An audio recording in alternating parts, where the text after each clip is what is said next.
여러분, 살다 보게 되면 마음대로 안 되고 뜻대로 안 되는 것들이 많이 있어요. 간절히 하나님께 기도하죠. 그런데 기도해도 영 응답이 없는 경우들이 있습니다. 열심히 기도함에도 불구하고 기도에 응답하지 않으실 때가 있단 말이죠. 이런 생각을 하죠. 왜 나는 재물의 복을 허락하지 않았을까? 왜 나는 이렇게 남편 복과 아내 복은 주시지 않는 것일까? 나는 왜 이렇게 자식의 복이 없을까? 나는 왜 사업의 복이 없어서 하는 일마다 잘 안 되고 힘들고 어려울까? 여러분들이 그렇게 열심히 신앙생활을 함에도 불구하고 하나님께서 복을 주시지 않은 것들이 있습니다. 하나님께 간절히 원하고 기도하는에도 불구하고 하나님께서 응답해 주지 않는 그런 기도의 제목들이 우리에게 있을 수 있습니다. 이 바울도 마찬가지인데요.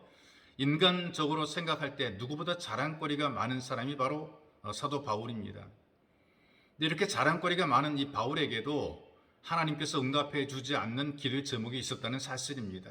다른 것이 아니라 건강의 문제였어요. 이 바울에게 건강의 문제는 정말 중요한 문제입니다. 그 약한 몸을 가지고 지구를 2바퀴 정도를 돌면서 하나님의 말씀을 선포하고 교회를 세우는 일을 감당했던 것이죠. 계산이 빠른 사람 이렇게 생각할 것입니다. 만약에 하나님께서 바울에게 건강을 주었더라면 더 많은 일을 할 수 있었을 것이다. 그러나 이 바울의 고백, 이 바울의 이야기를 들어보게 되면 자기 약함 때문에 더 많은 일을 할 수 있었다 이렇게 고백을 하고 있어요. 그래서 이렇게 하나님 말씀을 선포합니다. 고린도후서 12장 7절에서 10절까지의 말씀이죠. 여러 계시를 받은 것이 지극히 크므로 너무 자만하지 않게 하시려고 내 육체의 가시 곧 사탄의 사자를 주셨으니 이는 나를 쳐서 너무 자만하지 않게 하려 하심이라.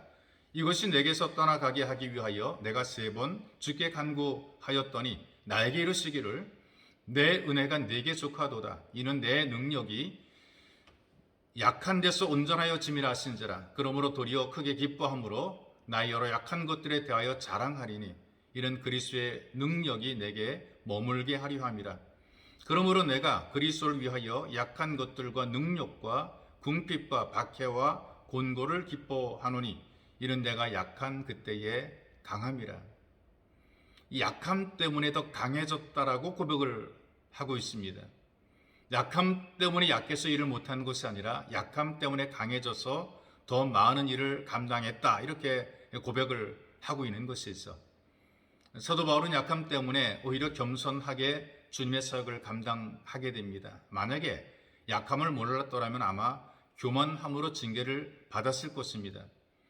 세상에서 복으로 보이는 것 때문에 교만하게 살다가 하나님께 버림받는 화를 당한 사람들이 꽤 많이 있죠.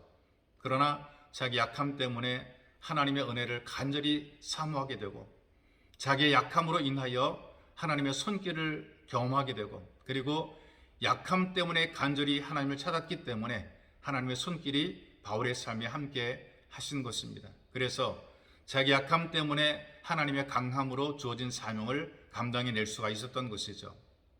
여러분, 우리 모두가 기도하는 대로 응답받기를 간절히 원합니다. 여러분들이 경험하시는 것처럼 기도하는 대로 즉각 응답이 주어지는 것만이 하나님의 주신 복이 아니라는 것입니다. 정말 복받은 사람들의 고백을 들어보십시오.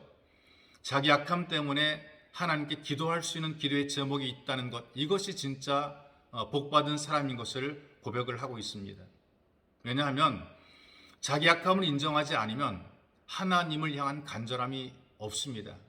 약함이 있으니까 하나님을 간절히 찾게 되는 것이죠. 오늘 여러분들은 다시 한번 여러분들의 약함을 발견해 보시기 바랍니다. 그리고 그 약함 때문에 주님과 가까워질 수 있다는 사실을 감사하시기 바랍니다. 기도의 제목이 있다는 것, 뭔가 내게 하나님에 한 간절한 갈망이 있다는 것, 이게 복입니다. 약함이 있다는 것 자체가 기도할 제목을 가지고 있다는 것이죠. 결핍이 있다는 것이 바로 기도의 제목을 가지고 있다는 것입니다. 다르게 표현하게 되면 발전할 가능성도 얼마든지 있다는 것이죠. 더 넓은 은혜의 바다를 향해서 나아갈 수 있다는 의미입니다. 특별히 자기 인생에 대해서 늘 깨어있는 자세로 나아갈 수 있다는 것을 의미하고 있단 말이죠. 여러분, 약한 것이 나쁜 것이 아니고 악한 것이 아니라 약함을 통해서 우리는 더 큰 하나님의 은혜와 능력을 누리고 더 강해질 수 있는 것입니다. 여러분도 약함 때문에 더 큰 은혜 누리시기를 주님의 이름으로 축복합니다.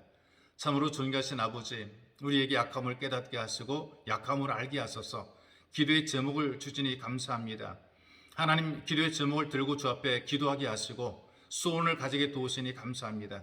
내가 못하는 것 알게 하소서. 하나님의 도우심을 구하고 은혜를 누리게 하시며 내 약함으로 감당할 수 없으나 하나님의 강함으로 능히 해낼 수 있도록 체험하게 하시는 이 귀한 은혜를 허락하시니 감사합니다.